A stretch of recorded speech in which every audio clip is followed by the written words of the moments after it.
Ketua Pengarah Kesihatan Datuk Dr. Nur Hisham Abdullah berkata, Hospital Sultanah Aminah Johor Bahru HSAJB sebagai contoh merupakan hospital rujukan bagi kes yang disyaki dan disahkan positif novel coronavirus bagi negeri Johor. Hospital Permai Johor Bahru jelasnya mempunyai kemudahan fasiliti yang amat baik serta dikawal rapi oleh polis bantuan bagi memastikan tiada pencerobohan oleh mana-mana pihak yang tidak berkenaan.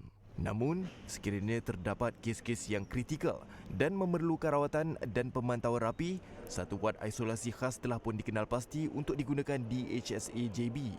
Sementara itu, Dr. Nur Hisham juga berkata, tata cara pengendalian kes-kes disyaki yang melibatkan fasiliti kesihatan awam dan swasta telah dikeluarkan sebagai rujukan kepada semua anggota kesihatan di lapangan. Ia bertujuan bagi mengesan, mengendali dan menguruskan individu yang disyaki dijangkiti coronavirus.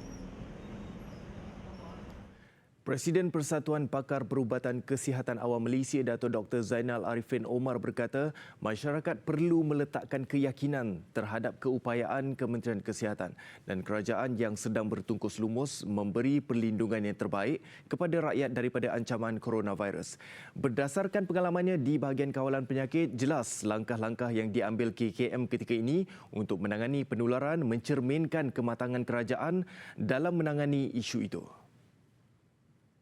Dalam kenyataan itu, beliau berkata ia bukan kali pertama negara berhadapan dengan penularan kluster penyakit berbahaya. Justru, ancaman yang pernah diharungi membolehkan KKM menimba pengalaman dan meningkatkan kepakarannya. Tambahnya, rakyat tidak seharusnya meragui kebolehan yang ada pada kaki tangan perubatan. Ini kerana mereka sentiasa menjadi simulasi dan cukup terlatih untuk berdepan isu seperti jangkitan novel coronavirus.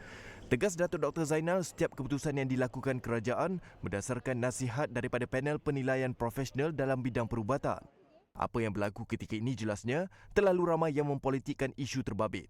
Ini termasuk menyebarkan maklumat di media sosial tanpa pengetahuan sebenar. Justru, beliau menasihati agar mendapatkan berita yang sahih.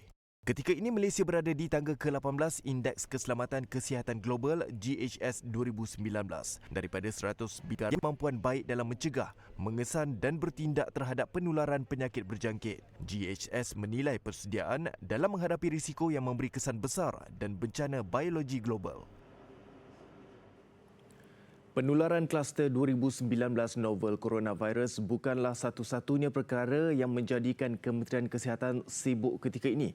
Menterinya Datuk Seri Dr. Zulkifli Ahmad berkata, berita palsu, spekulasi dan khabar angin berkaitan perkara itu yang tular di media sosial turut menambah kerja kementerian. Beliau berkata antara fakta yang mengelirukan ialah tuduhan oleh orang ramai bahawa Malaysia tidak serius dalam menangani masalah itu kerana masih belum menyekat pelancong Cina daripada masuk ke negara ini.